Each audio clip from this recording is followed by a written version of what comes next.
Assalamualaikum warahmatullahi wabarakatuh. Selamat pagi pemirsa Sultan TV, apa kabar semuanya? Semoga dalam keadaan sehat walafiat ya. Di hari ini kita kembali menjumpai Anda tentunya dalam talkshow bincang hari ini edisi Rabu 12 Januari 2022. Dan nanti di segmen selanjutnya seperti biasa Anda bisa langsung bertanya dan juga bergabung dengan narasumber kita di pagi hari ini untuk bertanya seputar tema yang akan kita bahas, yakni perempuan dan lingkaran prostitusi online. Kami telah terhubung pemirsa dengan Mbak Luki Sandra Amalia SIP MDS selaku peneliti Institut Sarinah dan juga sekaligus juga sebagai aktivis perempuan yang sangat konsen sekali dan juga sangat perhatian ya terhadap isu-isu perempuan. Assalamualaikum Mbak Luki. Waalaikumsalam, selamat pagi. Sehat Mbak, terima kasih banyak sudah mau membersamai Sultan TV. Terima kasih sama-sama. Oke, Mbak, mungkin sebelum kita bahas soal tema kita nih tentang perempuan dan juga lingkaran prostitusi online, mungkin boleh sedikit informasi Sarinah ini sebetulnya konsentrasinya penelitiannya terhadap apa, Mbak? Silakan. Ya, Sarinah Institute itu lembaga pejuang pemikir pejuang ya. Jadi kami fokus di bidang penelitian tentang isu-isu perempuan gitu. Jadi Oke. perempuan selama ini kan selalu kemudian terpinggirkan gitu ya. Kemudian jadi bagaimana mengadvokasi pemberdayaan perempuan di Indonesia. Kurang lebih begitu, Mbak. Kurang Singkatnya. lebih begitu ya, karena kalau kita bicara soal perempuan ini tidak ada habisnya ya Mbak Luki ya. Beberapa waktu lalu kita juga mendengar informasi dan juga berita lagi-lagi ini ada sederet nama artis yang kemudian terjaring kembali dalam lingkaran prostitusi online. Mungkin Mbak Luki sedikit boleh bagaimana sih pendapatnya terkait dengan fenomena yang terus-menerus terjadi saat ini? Iya, memang lagi-lagi sangat menyedihkan gitu ya. Kembali lagi ternyata prostitusi itu selalu ada dan akan terus ada gitu ya. Tidak pernah berhenti. Dan lagi-lagi ketika ada kemudian kasus itu muncul, yang muncul itu yang diekspos itu selalu perempuannya gitu. Padahal kan prostitusi itu tidak akan berjalan kalau tidak ada pembeli jasanya gitu ya. Nah, kita lihat terutama berita artis itu kemudian pasti yang selalu dimunculkan yang perempuannya gitu, tapi yang laki-lakinya kemana? Bahkan beberapa waktu yang lalu sempat heboh kemudian netizen gitu ya, warganet kemudian mencari ini siapa ya kira-kira gitu dengan inisial ini kira siapa, nah gitu. Itu menurut saya sudah langkah ketidakadilan gitu ya yang pertama gitu. Padahal namanya kegiatan itu ya pasti ada dua pihak gitu ya, dan biasanya yang diekspos selalu yang perempuan begitu. Padahal kalau misalnya secara hukum keduanya bisa dikenai undang-undang atau seperti apa Mbak Luki? Ya, bisa sebagai pelaku dan kemudian juga mucikari juga kena kan. Jadi biasanya mereka ditangkap penjual jasa itu prostitusinya biasanya ditangkap bersama dengan mucikari. Tetapi kemudian kita dibuat bertanya-tanya ini laki-lakinya beli jasa mereka gitu. Dan itu yang tidak pernah diekspos. Kadang mereka kemudian terjerat tapi kadang juga tidak. Nah, itu kan ketidakadilan ya bagi perempuan gitu yang kemudian sebagai prostitut kan dia memang menjual jasa itu lalu ya pembelinya juga seharusnya kena juga, tapi kadangkala tidak. Kalaupun kena kemudian kita tidak pernah tahu ya orangnya yang mana gitu, mungkin kecuali teman-teman media gitu ya yang kemudian meliput langsung ke sana. Tapi bagi warganet yang sempat heboh waktu itu ada pengusaha Surabaya gitu kan, inisialnya R, tapi kemudian mencari siapa ya R itu dengan beberapa spekulasi itu siapa, tapi tidak pernah kemudian betul-betul kita tahu siapa gitu. Oke, baik. Sekali lagi ada ketidakadilan ketika ekspos, kemudian juga ketidakadilan di mata hukum. Apakah kemudian hukum kita juga masih sangat berbasis patriarki begitu ya Mbak Luki ya, sangat berpihak kepada itu seperti apa nih Mbak? Iya, seharusnya kan hukum itu memang harusnya memenuhi rasa keadilan gitu ya bagi semua yang kita sudah dilindungi kok sama Undang-Undang Dasar kita ya pasal 27, semua punya kedudukan yang sama di depan hukum gitu. Nah, persoalannya kemudian terutama kalau dalam kasus prostitusi itu kan memang yang dianggapnya bersalah itu ya si perempuan itu, si penjual jasanya gitu kan, sementara pembelinya itu seringkali tidak dianggap bersalah gitu loh. Nah, itu yang kita lihat bahwa itu tidak adil. Seharusnya memang harusnya sih dua-duanya ya, bukan berarti kemudian budaya kita memang budaya patriarki gitu ya. Tapi dalam kasus prostitusi memang kemudian ketika perempuan misalnya prostitusi itu kemudian dia mengalami kekerasan seksual gitu ya ketika dalam proses transaksi itu, lalu kemudian dia melapor, itu agak susah kemudian mencari ini pembelaan terhadap dia itu agak susah karena ya itu tadi dianggap dia adalah prostitutes gitu ya, dia orang yang menjual jasa itu, dan dia dicap labeling yang dia terima, stigma itu bahwa dia perempuan yang nggak benar gitu. Nah ya itu yang membuat kemudian jadi mereka ketika mengalami kekerasan dalam transaksi itu kemudian mereka kan mencari keadilannya kemana gitu, karena ketika mereka melapor misalnya belum tentu kemudian bisa ya ditindaklanjuti karena itu tadi, karena mereka dianggap sebagai orang yang menyediakan itu, sementara pembelinya itu kan gue udah bayar gitu loh, jadi gue berhak ngapain aja gitu kan. Tapi nah itu yang tidak pernah kita pikirkan dengan serius gitu ya. Kita selalu menganggap bahwa prostitusi itu bertentangan dengan moral gitu, bertentangan dengan kepribadian bangsa Indonesia yang ketimuran gitu ya, dan itu adalah kegiatan yang melanggar agama gitu. Nah, tetapi kita selalu menghinain gitu, jadi kita bilang itu yang buruk, yang melanggar norma sosial dan agama, tetapi ini ada loh, nyata gitu loh. Kita mau menafikan bahwa itu tidak bermoral, tapi kan ada dan terus ada. Nah, itu persoalan yang tidak pernah kita selesaikan. Oke. Nah, kalau mungkin Mbak Luki bersama teman-teman di Institut Sarinah, kalau melihat fenomena tadi sebetulnya sudah disebutkan ya, ini terus terjadi dan akan terus terjadi. Bagaimana sih grafik dari mungkin transaksi prostitusi online yang kemudian kita juga sama-sama tahu bahwa kita juga menghadapi pandemi COVID-19 yang mungkin ya menjadi salah satu faktor ekonomi dan lain sebagainya. Apakah grafiknya semakin meningkat, Mbak Luki? Ya, itu kan kasus-kasus yang seperti itu sebetulnya yang mencuat di permukaan itu kan seperti fenomena gunung es ya. Sebagian yang kita lihat, tapi yang di bawah semakin banyak lagi. Dan praktek-praktek mereka ketika dulu dengan cara konvensional, organisasi yang kemudian banyak digusur, dianggap berhasil menyelesaikan prostitusi, tapi kan ternyata timbul persoalan-persoalan baru, justru mereka semakin menyebar kemana-mana gitu ya. Dan hari ini dengan kecanggihan teknologi mereka bisa transaksi secara online gitu kan, hanya dengan berbekal handphone saja. Mereka semua yang ada, tidak hanya di kota besar ya, bahkan di daerah-daerah yang terpencil pun mereka bisa melakukan transaksi itu gitu. Nah, jadi memang itu ada dan terus ada, jadi tidak mungkin akan kalau kita melihat misalnya lokalisasi terbesar kita adalah Doli Surabaya misalnya ya. Doli itu ditutup, lalu kemudian pemerintah berdalih ngeklaim bahwa dia berhasil menutup Doli, artinya dia berhasil memutus prostitusi gitu kan, memutus penyebaran HIV/AIDS gitu.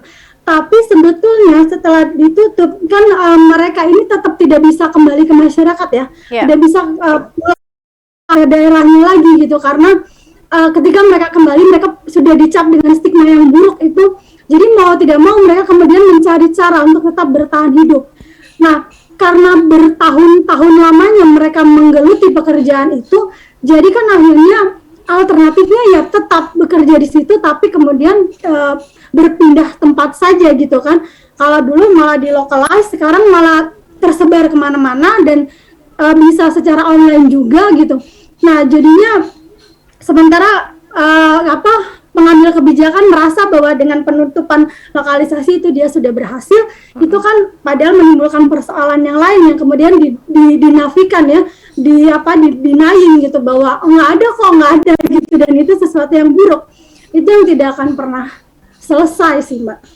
Oke, ini apa ada sanksi sosial yang kemudian terus-menerus dikenakan kepada perempuan dan tadi ya sebagai pelaku para pekerja seks komersial begitu semakin terjadi. Namun kalau kita lihat ini kan mungkin salah satu faktornya adalah ekonomi. Tapi juga mungkin banyak juga yang sudah berumah tangga begitu. Ini nggak pernah ada yang angkat sosok suaminya seperti apa, namun kemudian berfokus pada peranan perempuan yang kemudian mencari nafkah dan terpaksa harus mencari nafkah dengan cara yang seperti itu ya Mbak Luki? Iya, jadi banyak sekali dari mereka sebetulnya ya yang beberapa kali ingin keluar dari situ gitu ya, karena sudah belasan tahun atau puluhan tahun, dan kemudian sementara yang lebih muda dari mereka banyak gitu ya. Nah, itu biasanya mereka kemudian diberikan pelatihan-pelatihan seperti bikin pelatihan membuat kue gitu ya, menjahit gitu. Yeah. Tetapi sayangnya pasarnya tidak diberikan juga gitu. Nah, jadi ketika keterampilan yang mereka punya, terus mereka buka di rumahnya, itu tidak ada seorang pun tetangga dan masyarakat sekitar yang mau membeli di mereka. Karena dianggap itu tadi, mereka adalah prostitusi yang kemudian haram gitu ya, buruk dan segala macam, yaitu mereka adalah orang yang berdosa sehingga kemudian tidak ada yang mau. Nah, jadi kemudian sudah diberi pelatihan, mereka bisa menjahit misalnya, bisa bikin kue misalnya, lalu ketika mereka membuka usaha itu nggak ada yang beli, nggak laku gitu. Nah, itu kan akhirnya kan ya mereka putus asa dong, sementara hidup terus berjalan ya, kebutuhan mereka terus ada. Banyak juga dari mereka yang punya anak yang sekolah gitu ya, atau juga mereka sebagai tulang punggung gitu kan, menghidupi untuk menyekolahkan adik-adiknya gitu kan, membantu orang tuanya. Jadi kemudian akhirnya lingkaran itu tidak pernah berakhir gitu ya, dan satu-satunya yang kemudian jalan yang dia tahu itu mudah untuk mendapatkan uang yang banyak dalam waktu yang singkat, ya baliknya ke situ-situ lagi. Oke. Nah, Mbak Luki, kalau lihat fenomena artis sendiri, kalau kita lihat mungkin ya, ini penghasilan artis yang mungkin sudah cukup terkenal, ini kan sudah cukup lumayan. Tapi kenapa sih kemudian masih ada dorongan untuk tetap menyambi berada pada lingkaran prostitusi online, Mbak? Ya, ada beberapa motif ya ketika kemudian orang masuk ke situ ya, mau dia artis atau bukan gitu. Karena dunia prostitusi itu kan sangat luas dan banyak levelnya, dari mulai level bawah gitu sampai level atas gitu ya, dan dengan bermacam harga lah. Nah, itu kalau kita melihat artis itu kan duitnya banyak gitu ya, lalu kemudian dengan dunia gemerlapnya gitu. Tapi kita tidak pernah tahu kompetisi di dalam dunia mereka itu juga sangat-sangat keras gitu ya, kompetitif sekali. Dan ya kalau artis-artis yang kebetulan mereka kemudian sedang naik daun dan banyak terima job gitu ya, project, ya untuk hidup mereka gitu ya, karena harus diakui bahwa ketika mereka misalnya akan tampil di TV itu kan membutuhkan segala penampilan itu butuh dari ujung rambut sampai ujung kaki gitu ya, dan sekali itu nggak bisa dipakai lagi kemudian gitu kan, baju dan segala macamnya itu. Nah, itu yang padahal tidak semua artis kemudian beruntung gitu ya dengan banyak job dan segala macam. Kalau memang sinetronnya lagi bagus ya bagus gitu, tapi kalau kemudian tidak, ya jadi apa yang dia kerjakan gitu. Nah, itu tadi, sementara balik lagi keahlian dia merasa keahlian dia hanya di situ. Ketika kemudian dia merasa tidak punya keahlian yang lain gitu ya, tadinya dia hanya bisa acting misalnya atau model gitu, terus kemudian tahu-tahu nggak ada pekerjaan sementara kebutuhan hidup terus berjalan, ya akhirnya mau tidak mau gitu ya membuat kesepakatan itu dengan si mucikari gitu, untuk kemudian dan segala macam. Kebutuhan ekonomi seringkali menjadi alasan ya. Ada banyak karena misalnya pandemi, banyak yang kemudian tidak bekerja gitu, atau tadi juga dia sebagai tulang punggung keluarga misalnya, dia punya anak, dia punya adik-adik yang harus dia sekolahkan, macam-macam itu. Tapi meskipun itu ada juga yang alasannya adalah ya memang dia gaya hidupnya begitu ya. Ada juga yang memang dia secara sadar dia ingin masuk ke situ gitu. Nah, ada tuntutan ekonomi, tapi memang ada juga yang memang bukan karena tuntutan ekonomi, tapi memang dia suka di situ. Tapi jumlahnya kecil ya. Yang lebih besar memang yang karena tuntutan ekonomi tadi gitu. Nah, makanya itu mereka bukannya dikasih tempat gitu ya, tapi kemudian malah di stigma negatif gitu. Dan ujungnya padahal efek dominonya banyak gitu. Ya. Nah, itu yang tidak pernah dipikirkan secara serius sih, Mbak. Belum pernah terpikirkan secara serius dari pemerintah maupun masyarakat kita menganggap tadi ya stigmasi buruk yang terus-menerus dilekatkan kepada perempuan, sehingga ini sulit hijrah dan sulit move on ya Mbak Luki ya. Iya, jadi dalam beberapa kasus beberapa orang yang terutama sudah senior gitu ya, itu kan mereka juga kemudian ingin keluar dari dunia itu, tapi ya itu tadi tempatnya tidak ada. Saya contoh yang saya ingat adalah itu tadi Doli Surabaya ya, ketika mau ditutup pemerintah bargainingnya adalah mereka memberikan 5 juta. Jadi satu prostitut dikasih 5 juta untuk kemudian mereka pulang dan memulai usaha yang baru. Dan mereka diberi pelatihan 3 hari, kalau tidak salah 3 hari untuk pelatihan tadi menjahit atau bikin kue atau apa. Nah, ketika dia pulang dengan membawa uang 5 juta untuk pulang ke kampung halamannya, kemudian dia buka usaha misalnya ya, itu kan 5 juta sekali usaha selesai dong. Kalau kemudian tidak laku-laku dan habis uang 5 juta itu, terus mereka mau apa gitu.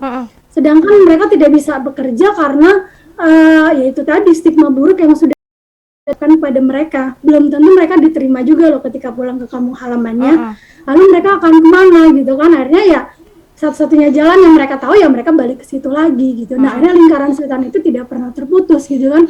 Kecuali nanti bahkan mereka yang tahu bahwa mereka sudah mengidap HIV AIDS gitu ya, itu mereka tetap akan melakukan pekerjaan itu karena memang ya itu dunia mereka dan mereka tahunya itu ya yang mau menerima mereka bisa hidup di situ, dapat uang gitu untuk biaya hidup dan untuk dikirim ke rumahnya gitu. Nah, jadi ya memang adanya di situ sampai kemudian dia bilang ya sudah, sampai kemudian ketika saya sudah tidak bisa bangun lagi gitu dari tempat tidur, dan sampai akhirnya banyak juga kan yang meninggal karena HIV AIDS itu ya. Itulah waktu berakhirnya mereka gitu. Itu kan sangat ironis sekali ya. Kita yang saya tahu itu misalnya di Doli itu lokalisasi terbesar itu setiap menjelang pemilu banyak loh yang kampanye di situ, calon anggota legislatif itu kampanye di sana. Mereka kampanye gitu ya seolah-olah berpihak dengan mereka gitu kan, ngasih makanan, ngasih bunga dan segala macam, dan itu hampir semua partai datang, mau dia partai nasionalis, mau dia partai religius gitu ya, mereka datang. Tapi kan untuk kepentingan pemilu ya, dan setelah pemilu selesai mereka dapat suara ya balik lagi gitu. Mereka tidak membuat kebijakan untuk mengatur si prostitusi yang memang ada gitu. Mengakui saja tidak gitu ya, apalagi membuat kebijakan. Itu masalah. Oke, Mbak Luki, nanti kita akan lanjutkan lagi. Kita harus rehat sejenak. Nanti kita akan lanjutkan. Lalu kalau kita urai satu persatu nih, harusnya seperti apa sih penanganan yang kemudian preventif dan juga bisa menyelesaikan lingkaran prostitusi ini yang memang terus-menerus terjadi oleh pemerintah. Dan bagaimana kemudian kondisi prostitusi lokalisasi di Indonesia, apakah saat ini semakin mengkhawatirkan atau seperti apa? Tetap bersama kami pemirsa dalam Bincang hari ini.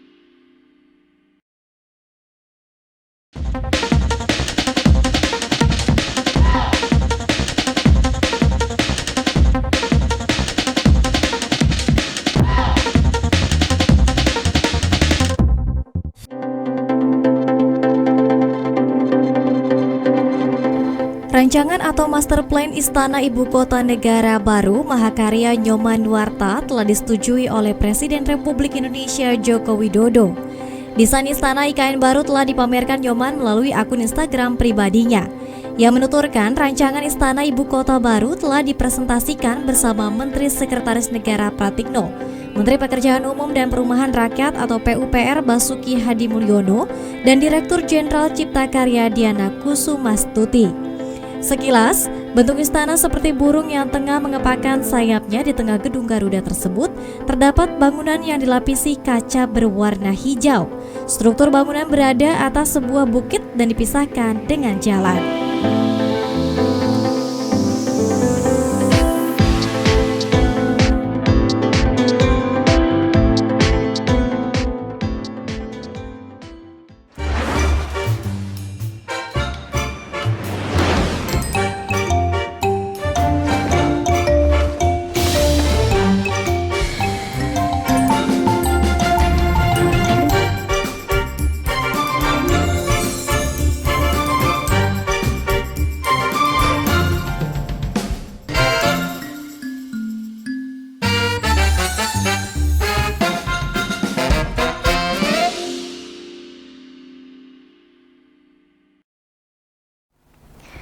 Ya, terima kasih pemirsa, Anda masih bersama kami dalam Bincang hari ini. Saya juga masih ditemani Mbak Luki Sandra Amalia SIP MDS, peneliti Institut Sarinah. Kalau tidak salah Mbak Luki di BRIN juga ya Mbak?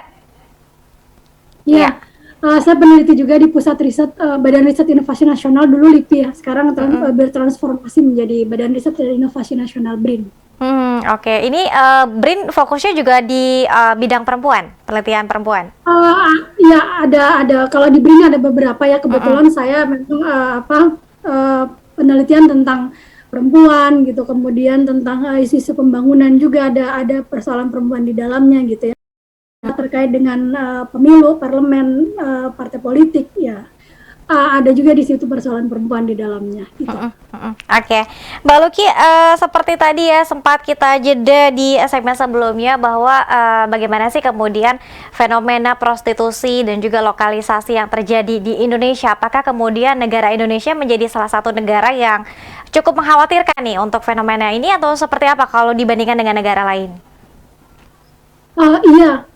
Kalau negara lain itu punya prostitusinya dilokalize gitu ya, dilokalisasi, jadi lebih mudah untuk mengontrolnya kemudian gitu ya, seperti Thailand misalnya, dan di Malaysia juga ada. Nah, kalau di kita itu kan terus kemudian mendenying bahwa itu perbuatan dosa dan itu melanggar norma agama, itu adalah melanggar moral dan segala macam. Lalu kemudian ya itu berusaha untuk ditutup, padahal dengan penutupan lokalisasi belum tentu prostitusi itu berakhir gitu ya. Bahkan mungkin mereka berpindah. Nah, karena kemudian tidak, dan kemudian mereka bisa menyebar kemana-mana, kan kemudian dampak yang paling mudah dilihat adalah penyebaran HIV/AIDS ya, yang kemudian juga meningkat. Nah, terutama sekarang prostitusi online itu lebih mengkhawatirkan lagi gitu, karena tidak hanya perempuan dewasa, tapi juga anak-anak di bawah umur gitu ya. Bahkan anak-anak di bawah umur itu juga dia bisa menjadi mucikari yang menjual temannya gitu, menawarkan temannya melalui online transaksi gitu ya. Nah, banyak sekali situs-situs yang bisa kemudian diakses untuk membeli jasa mereka gitu. Nah, beberapa yang paling sebetulnya mudah bagi semua orang untuk masuk ke dalam situs tersebut. Cuman indikator yang mereka buat yang paling sederhana adalah mereka melihat kalau si anggota ini kemudian jarang komen, jarang muncul, jarang komen, maka itu biasanya tidak lama kemudian dia akan di-delete gitu. Nah, tapi kalau masuk di situ kemudian kita rajin komen gitu, akan tetap ada di situ gitu. Nah, justru lebih mengkhawatirkan ya kalau di prostitusi online, karena kemudian yaitu melibatkan anak-anak di bawah umur, dan kita lebih susah lagi mengontrolnya karena tidak berada di satu tempat yang sama, tapi bisa kemana-mana. Dan hanya bisa dijerat undang-undang ITE ya. Oke. Undang-undang ITE itu gitu. Oke. Dari sejumlah mungkin tadi disebutkan juga oleh Mbak Luki, ini seperti fenomena gunung es ya kalau di Indonesia sendiri. Apa kemudian, apa sih sebetulnya mungkin langkah pertama ya Mbak Luki ya, sebelum mungkin kita memikirkan langkah selanjutnya yang harusnya dilakukan oleh pemerintah nih sebetulnya seperti apa Mbak? Ya, jadi yang pertama kita semua harus mengakui bahwa ini ada ya, bahwa prostitusi itu ada dan akan terus ada dan semakin berkembang dengan segala kecanggihan teknologi itu gitu loh. Mereka akan punya banyak alternatif untuk berjualan gitu. Nah, sedangkan para pengambil kebijakan itu masih banyak juga yang kemudian masih menganggap bahwa ini sesuatu yang buruk, maka tidak seharusnya ada. Ya, sesuatu yang dilarang oleh norma sosial dan norma agama misalnya, kan belum tentu kemudian persoalan itu tidak ada gitu kan, tetap akan ada gitu. Nah, itu yang pertama. Jadi sebaiknya tidak denying ya, sebaiknya diakui bahwa ini ada. Lalu kemudian ketika kita sudah tahu bahwa ini ada, maka perlu untuk kemudian diatur gitu ya. Dan kontrol sosial yang paling berhak melakukannya adalah pemerintah. Negara harus hadir untuk kemudian kalau betul-betul memang ingin meminimalisir gitu ya, karena kalau menghapus sepertinya terlalu ekstrim dan tidak mudah gitu. Meminimalisir gitu. Nah, anak-anak di bawah umur itu kan masih bisa gitu loh untuk kemudian dibimbing gitu ya untuk kembali ke sekolah dan segala macam. Tapi dengan catatan yang diberdayakan bukan hanya mereka sebagai pelaku, tapi juga teman-temannya, masyarakat sekitarnya, misalnya sekolahnya juga gitu. Jangan sampai ketika mereka dikeluarkan dari situ lalu kemudian kembali ke sekolah misalnya mereka jadi korban bullying kan, jadi korban lagi gitu, sudah jadi korban kedua kalinya gitu.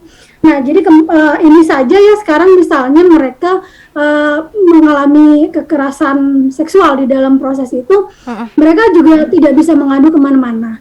Nah, kita juga negara juga belum para pengambil kebijakan kita belum sepakat gitu ya untuk kemudian mau mensahkan undang-undang tindak pidana kekerasan seksual.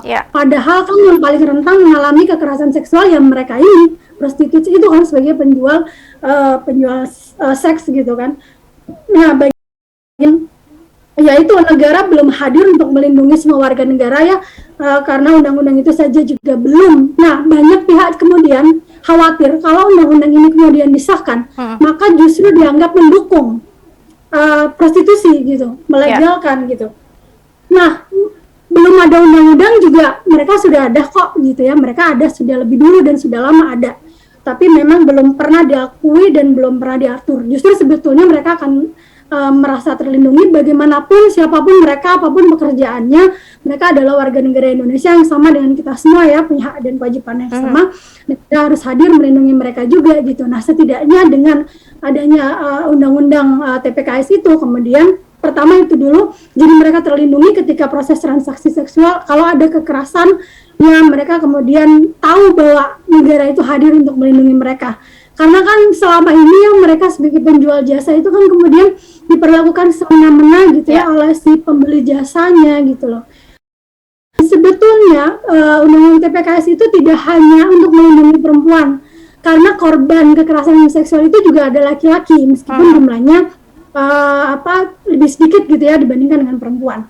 Tetapi kalau negara hadir dan membuat aturan itu, jadi kemudian menurut saya banyak pihak yang akan kemudian lebih berhati-hati ya dalam bertindak gitu loh. Mau transaksi seksual pun ya dia harus ada hal-hal yang harus dia hormati gitu ya, yang harus dia jalankan, tidak kemudian semena-mena karena bayar kemudian bisa berbuat semena-mena.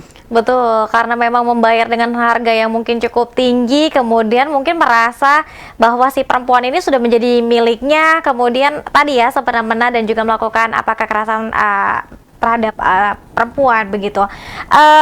Artinya sangat urgent ya Mbak untuk pengesahan undang-undang TPKS ini, kemudian ini akan menjadi regulasi dan juga langkah pertama pemerintah untuk melindungi para korban kekerasan seksual.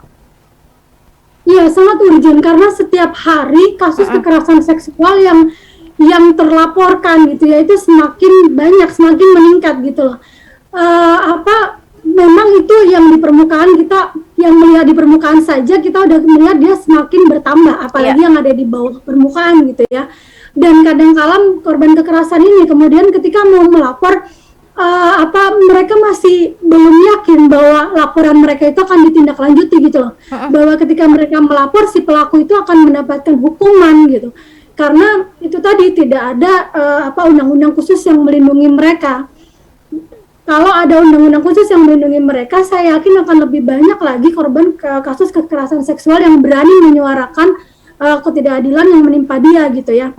Nah, persoalannya kemudian itu tadi beberapa pengambil kebijakan kita belum satu suara, belum menganggap bahwa ini adalah sesuatu yang urgent untuk segera disahkan, karena mereka kemudian masih mengkhawatirkan bahwa kalau ini disahkan akan melegalkan zina, melegalkan kemudian sesama jenis gitu ya.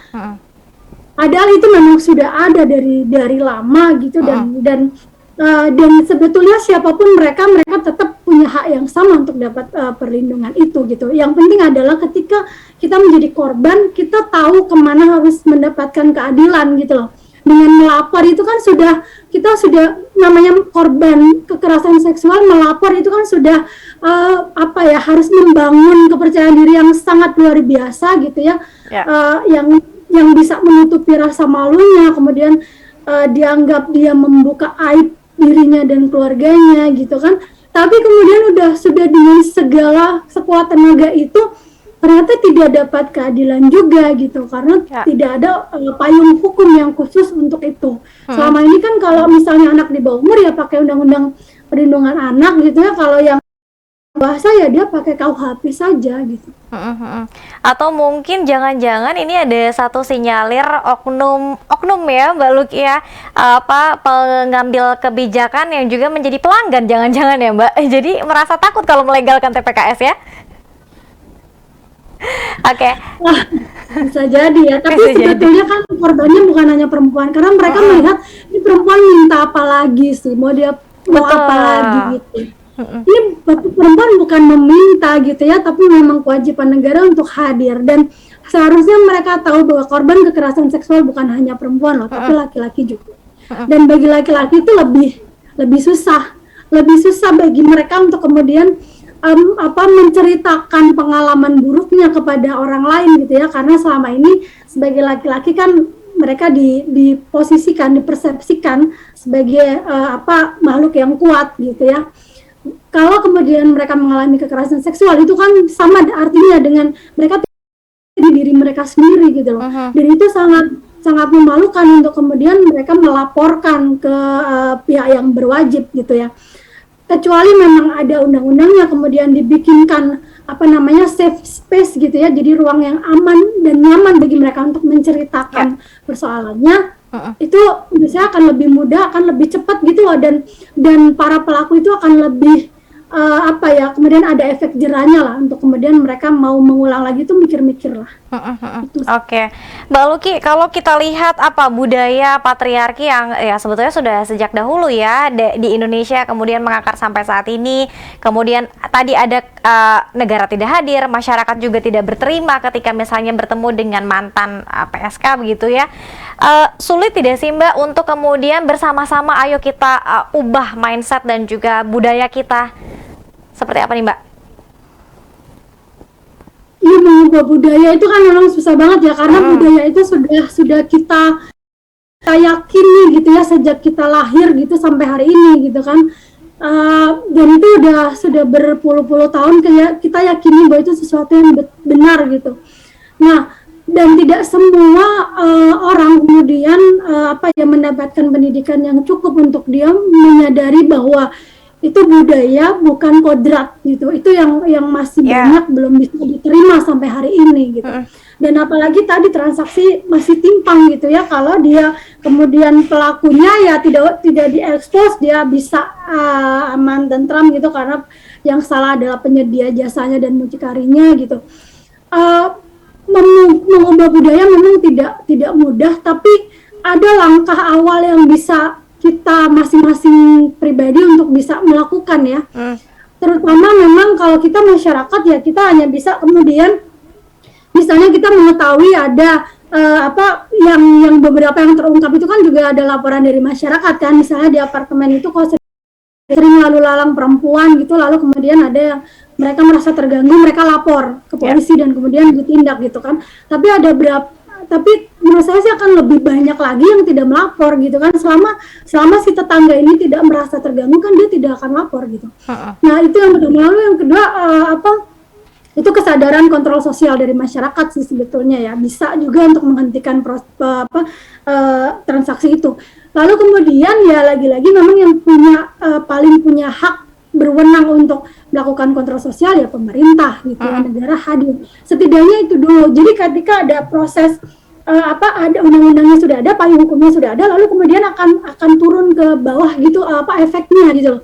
Kayak sekarang ya seperti undang-undang yang lain ya sudah ada gitu kan, lalu kemudian kan orang akan berpikir lagi ketika akan melakukan hal itu dan ada efek jerahnya gitu loh di situ, bahwa ini bukan hal yang abu-abu lagi, tapi jelas, hal yang jelas gitu, memang hitam putih dan harus dibikin jelas. Kalau juga susah, tapi ada hal yang bisa kita lakukan sebagai diri kita masing-masing ya. Ya pengambil kebijakan, pemerintah ya harus hadir dengan cara membuat kebijakan gitu yang bisa melindungi semua orang dan menindak siapapun yang memang bersalah gitu. Nah sementara kita kalau kayak saya peneliti ya, saya kemudian melakukan penelitian yang terkait dengan itu dan mencoba untuk menyuarakan itu ya di berbagai kesempatan gitu. Saya pikir ada perannya masing-masing ya, kayak teman-teman di media juga menyuarakan dengan caranya sendiri itu. Oke, masing-masing bisa memiliki perannya masing-masing ya untuk sama-sama meminimalisasi begitu ya terkait dengan lingkaran prostitusi yang terus masih terjadi di Indonesia. Mbak Luki, kita masih ada satu segmen, nanti kita akan coba bacakan pertanyaan yang sudah mampir di kanal YouTube Sultan TV.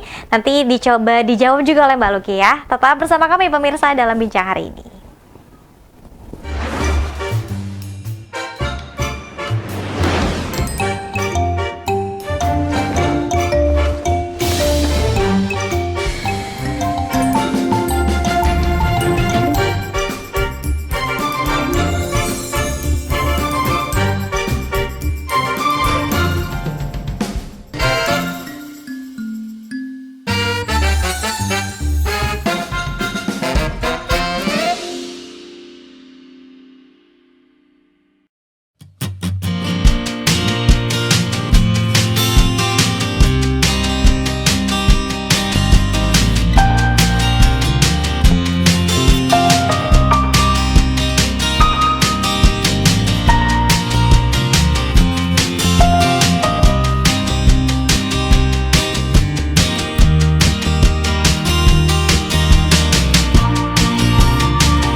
Terima kasih pemirsa, Anda masih bersama kami dalam Bincang hari ini. Kita masuk ke segmen terakhir, ditemani oleh Mbak Luki, peneliti Institut Sarina dan juga peneliti di BRIN ya.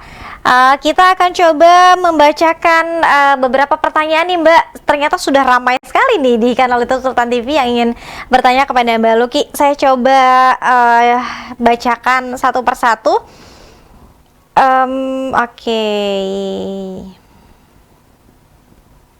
Oke. Benar sekali nih Mbak Luki, ini dari Emira, prostitusi online tidak akan ada jika penyedia jasanya tidak ada. Menurut Mbak, hukuman untuk mereka penyedia jasanya apakah sudah tepat saat ini atau belum? Sudah setimpal atau belum? Ya, ini penyedia jasa itu maksudnya si prostitusinya ya, pelacurnya gitu ya. Saya lebih enak bilang prostitusi ya gitu. Nah, itu penyedia jasanya memang selama ini yang ditangkap kita tahu lah, terutama kalau artis tuh kita lihat lah ya di TV beberapa hari itu akan muncul. Nah, itu yang selama ini ditangkap kan ya si perempuan itu dan juga mucikarinya gitu. Tetapi yang justru kita tidak bisa melacaknya adalah si pembeli jasanya itu, yang laki-laki itu gitu loh.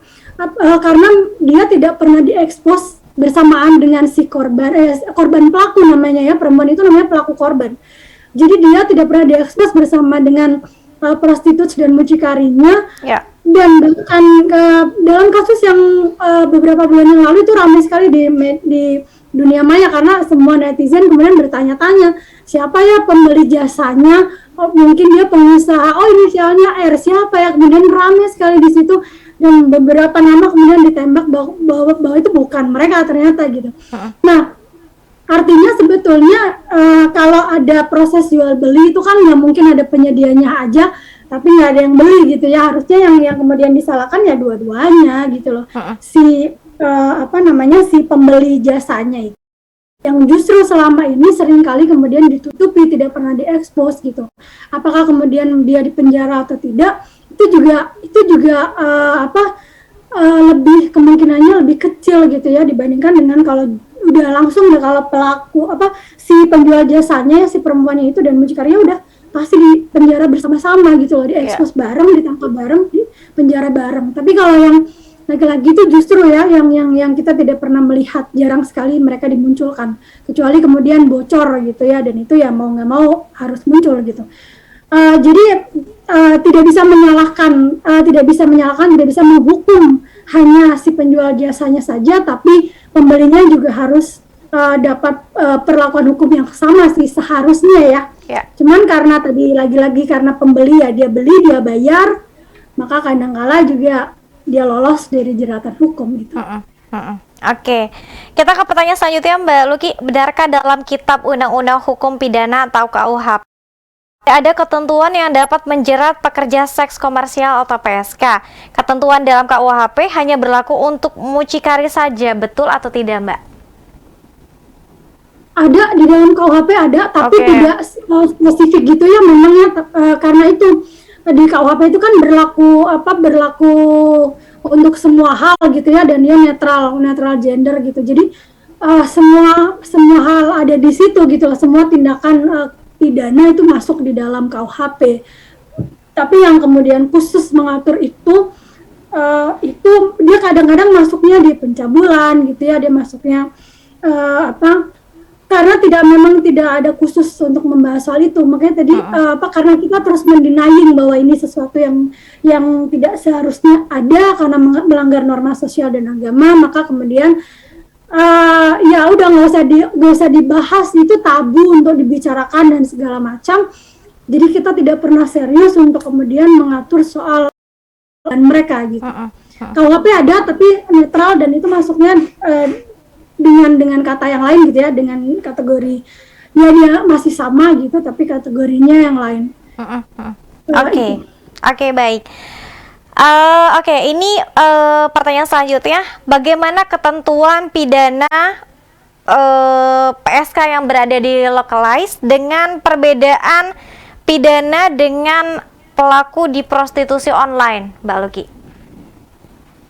Ya, karena prostitusi itu sudah yang dilokalisasikan sudah banyak yang kemudian dibubarkan gitu ya, kemudian jadi ilegal gitu ketika mereka ada. Terutama kalau yang di online itu kan bisa dijerat juga dengan pasal dengan undang-undang ITE. Jadi tidak hanya dengan undang-undang pidananya, kriminalnya, tapi juga kena undang-undang ITE jadinya, karena dia kemudian bertransaksinya di online.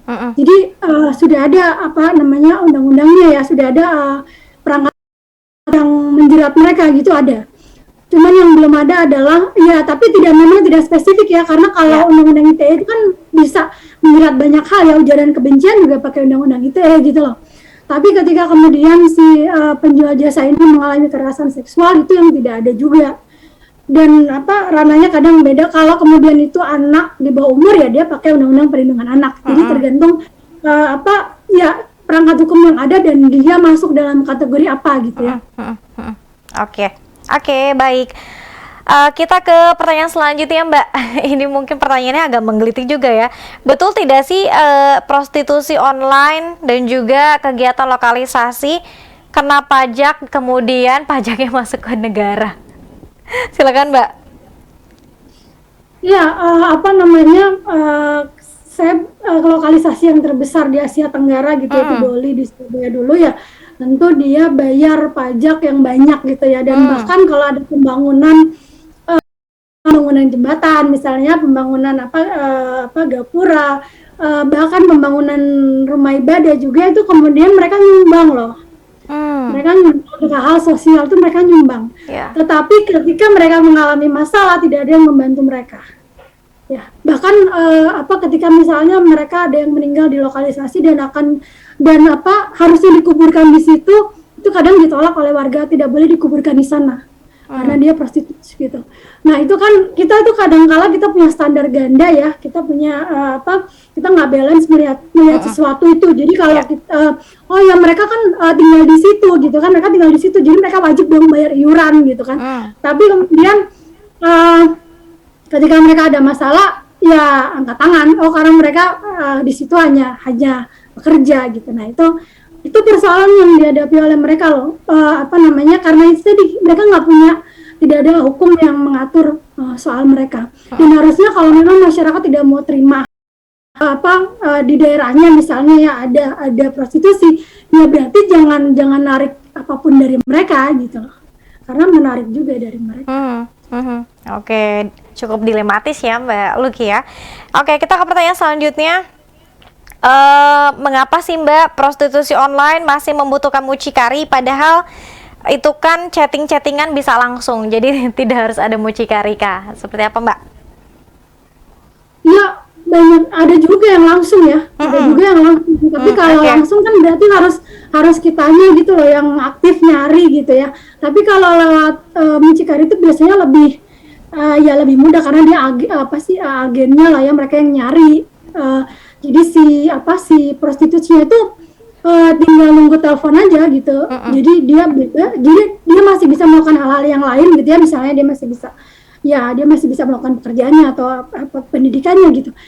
Tapi once dia misalnya ditelepon oleh si mucikari, job ya baru dia jalan gitu loh. Dan kesepakatan harga juga dia terima apa yang dia sepakati dengan mucikari, tapi mucikari nanti minta berapa ke si pembelinya ya itu urusan dia gitu.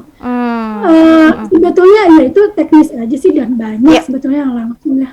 Tapi persoalannya kan bukan di situ ya, persoalannya adalah stigma buruk yang ditempatkan pada mereka sebagai perempuan penjual jasa dan hukum yang belum ada untuk melindungi mereka itu.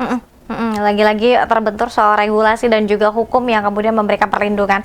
Kita ke pertanyaan terakhir Mbak Luki, kalau kita lihat apakah sekarang prostitusi online ini didominasi oleh anak-anak di bawah umur atau seperti apa trennya saat ini Mbak? Silakan. Ya, beberapa bulan terakhir kalau kita baca berita di media tuh banyak sekali prostitusi online yang melibatkan anak di bawah umur ya.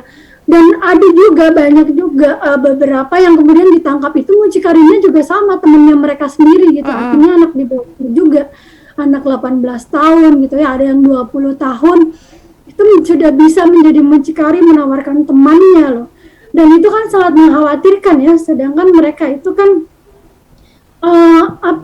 mereka itu kan generasi penerus bangsa gitu ya, yang seharusnya mereka itu diarahkan dengan benar gitu loh. Harusnya kan ya sekolah dengan benar gitu ya, supaya nanti bisa membuat kehidupannya jadi lebih baik gitu. Tapi kan kadang-kala memang itu proses yang panjang gitu ya, sementara mereka punya kebutuhan hidup yang urgent hari ini, maka jalan yang cepat harus diakui, memang jalan yang cepat dalam waktu singkat dia dapat banyak uang ya di situ tempatnya gitu.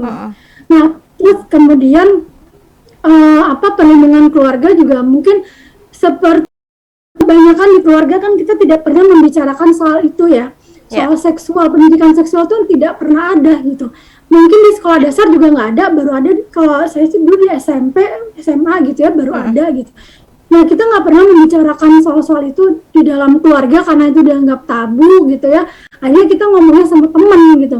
Nah, belum tentu temennya benar, belum tentu temennya baik gitu.